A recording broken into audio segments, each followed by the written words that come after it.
Can you remember your receipt total on the last fast food meal you purchased? My follow-up question is, they call it sticker shock. Did you experience that? Okay, let me rewind a little bit. I used to work here. It was 2016, I was getting paid $8 an hour. I had great coworkers. We fried the chalupas and the sangries as the Cinnabons. When it was break time, I'd get myself a Taco Bell menu item. The cheesy gordita crunch was one of my favorites at the time, and before my employee discount, you could get one of them bad boys for $2.69. Thank you for choosing Taco Bell. What can I get for you? How much is it for the cheesy gordita crunch just solo? The cheesy gordita by itself is $5.69. Obviously, fast food doesn't cost what it used to. That's just simple economics, I'm sure. But now that it isn't a strange occurrence for a family of four to spend over $70 in a drive-thru, I figured now's an opportune time to address the bigger problem staring us right in the face. What are two things you love about fast food? It's fast and it's decent food. Really, it's just convenient. I'm about to be 30, so my body's really feeling stuff. I do DoorDash, it'd be right there. So I can't be eating fast food as much. I can order and it's gonna be right there for me. Why do you think most people choose fast food? People are lazy. Marketing, you know. Fast food is like addicting. Instead of buying something that you have to actually do something yourself, you have to cook it, start from scratch. They're doing it for you and they make you pay way more for it. Would you say that it's expensive compared to 5 to 10 years ago? Hell yeah. Yeah, it's like $3 for a cheeseburger now. Welcome to No Lab Coat Required, where I out-research your doctor to learn answers to your questions, whether you're confused or just curious. In the making of this video, I quickly realized we fall into one of the three following consumption categories. Number one, you actually don't mind whether it's fast food, junk food, cheap, expensive, high or low quality. You rank convenience overall, and it's obviously gotta taste good. Rideshare food delivery services are your thing. You fall into the careless category. Number two, what you eat is often determined by what you believe you can afford at the moment. You prioritize price overall, and you don't mind driving a few miles past your local grocery store if you know you can find a better bargain elsewhere. You fall into the considerate category. Number three, this one doesn't care for anything less than top tier. 9 times out of 10, you're making your own food and you go organic unless you absolutely have no choice. You have a high regard for quality and will only skip out if the event is truly worth it. You fall into the consistent category. I don't think any of us are cemented in these categories. I think they fluctuate. I was just in the careless category a couple Saturdays ago. Convenience, price, and quality rank differently for all of us on a day-to-day basis. In your opinion, would you consider organic food to be expensive? My friend, she has a lot of dietary restrictions. Yeah, it is definitely more expensive. I guess so. She has to like get organic things and it is more expensive. She's told me that. I know like most people who buy organic products are already in that bracket where they can afford it. Our community, they don't really know much about organic, but it's not like we live in food deserts and all that, so how would they know? People say it's expensive, but I'm not like checking everything between. 2 reasons you believe organic food is worth it. You know, just for a peace of mind, just to have the idea that something is like ethically made, ethically sourced. There's less like processed junk in it. Actually, I would say it is. I usually opt for the conventional organic versus conventional limes. I don't care. I'm putting it into a cocktail. Yeah. What's another good reason? My sister told me to, so. What's fascinating is the dichotomy between getting fast food and buying organic. Because fast food is the epitome of convenience, the careless category, and organic is the epitome of quality, the consistent category. And then of course, we cannot neglect how big of an influence socioeconomic factors play into where price ranks between all of these three. But we're setting status to the side for a sec because we have this interesting, often conflicting thing going on between these two things that determine what we put in our body. And there's something about the people in the consistent category, because we all love convenience, it's no secret, but why are the people in consistent category able to drive home after a long day's work on an empty, rumbling tummy and not even look in the direction of the many illuminated drive-through signs trying to lure them in? The folks in the consistent category have 2 things in their back pocket that most folks probably don't have in this way. I'm gonna share what they are, but I'm afraid some of us can't even take advantage of it because we don't even know what binds us to fast food. When did my mic fall into my shot? Why ain't y'all telling me? If you see White Castle, you'll see Arby's. If you see Burger King, you'll see McDonald's. I know folks switching it up and rotating through all 4 of them joints throughout the work week out of pure habit. And that's the case for a lot of us. It simply is just habit. I'm only on page 69, but New York Times author Charles Duhigg breaks down the anatomy of a habit. Cue routine, reward. The smells, the signs, the sight of the building alone can act as a cue for you to travel down a familiar path. The routine is the act of retrieving the food, and the reward is the hit you get from biting into your favorite fast food. I was at Walmart and I forgot to get a cart.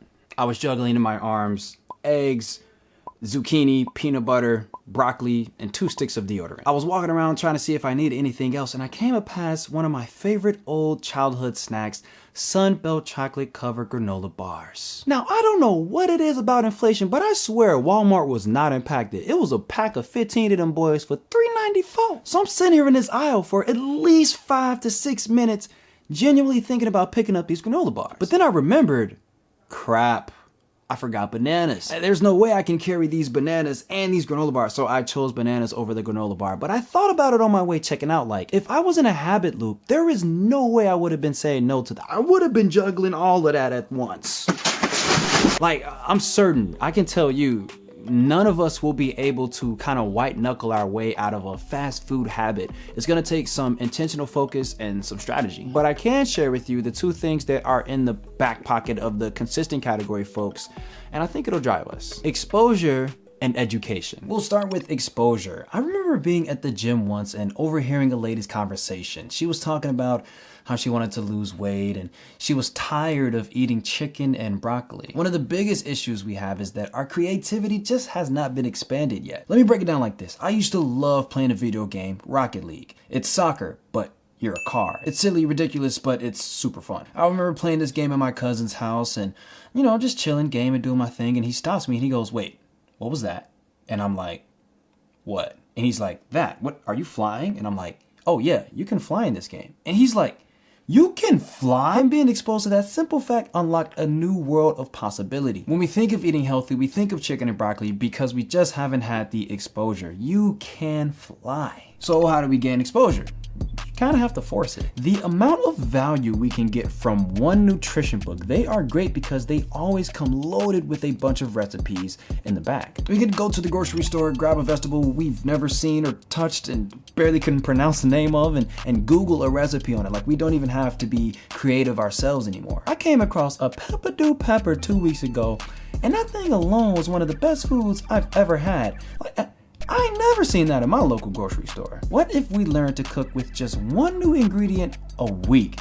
In 2 years, you would have over 100 new recipes in your cooking arsenal. Folks in the consistent category also have a more broad perspective on the price of organic food. We gain vitality through our food. It strengthens us, gives us energy, brightens our mood, helps us focus, helps our organs function. Food is medicine and then some. We don't have the slightest hitch delivering someone our card after they tell us through a decorated alleyway that our total is going to be $18.46. But when we're given the option of regular blueberries and organic blueberries, we're like, nah, I just can't do it. The plain contrast is that a $15 drive-thru visit is going to work for one meal. And then there's this side where that same $15 could be used on 3 to 5 organic ingredients, and that could last us multiple meals. I mean, there are endless arguments about money logic, right? We could be here all day, but the point is that when we think so linearly about buying organic in terms of the price, that's when we shoot ourselves in the foot with our own arrows. What may be even the bigger factor is just the simple presentation of choice. Like, why would I spend $5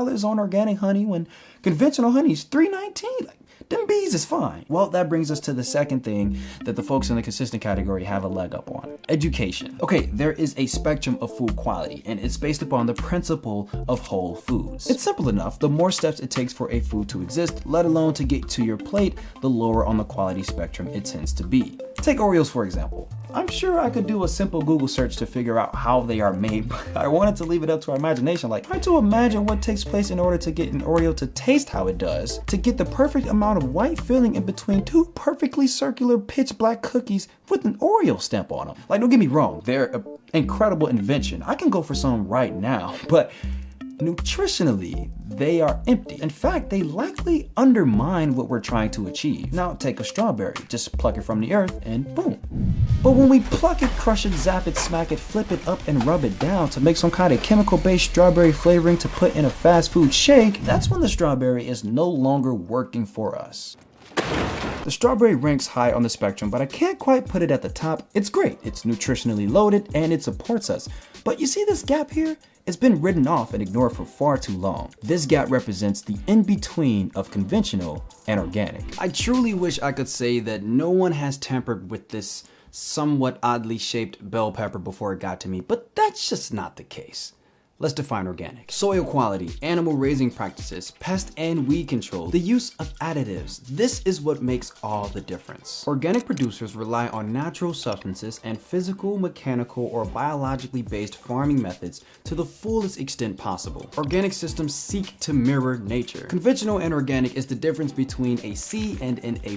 But I mean, a C is a passing grade. Can non-organic be bad for us? The story is better told by highlighting conventional food. I like this definition coming out of Stony Brook University. The goal of conventional agriculture is to maximize the potential yield of crops. This is achieved through the application of synthetic chemicals, genetically modified organisms, and a number of other industrial products. Now, we're not doing the whole scare you by telling you what's in a hot dog thing here. The details of the exact synthetic compounds used and the GMO process, we can discuss that on a later date. We're highlighting the difference between conventional and organic. Some of the synthetic chemicals used are what we know as pesticides. When I was just a wee lad learning how to bathe myself, my mother told me that you ain't clean if you ain't covered in suds. From that day on, you could not catch me without a full lather. That's how America uses pesticides, full lather. The European Union has a strict limit on pesticides in interest of protecting their citizens, with clauses like not allowed if it has any harmful effect on the human. Here where I stay, America,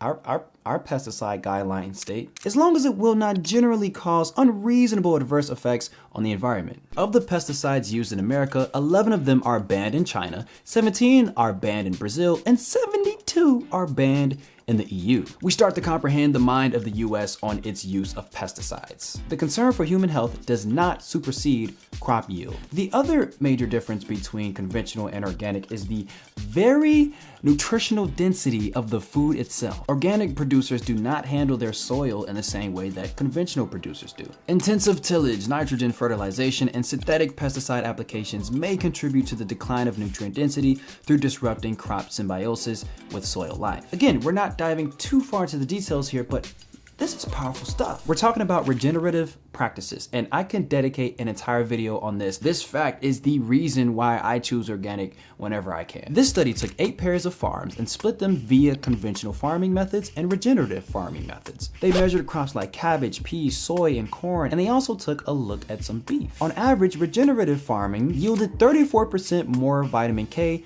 15% more vitamin E, about 15% more B vitamins, more calcium, more zinc, more good stuff, and less concerning stuff. Beef fed off of the land of one of the regenerative farms came with a far more optimal balance between omega-6 and omega-3 fats. For every 1 healthy omega-3 fat, there was only 1.3 omega-6 versus 6.2 on conventional farming practices. Conventional foods are given the grade C because they passed the whole food test. They simply aren't the best in their class. The temptation is to go with the non-organic option because we're only sacrificing a few nutrients, right? Like no biggie. But that's where we missed the lesson. Buying organic isn't some kind of plus of some sort. We're not buying some kind of superfood with added benefits. We're buying normal food. Is conventional explicitly bad for us? Heck no. It's whole food. I'd much rather us eat that than Cheez-Its.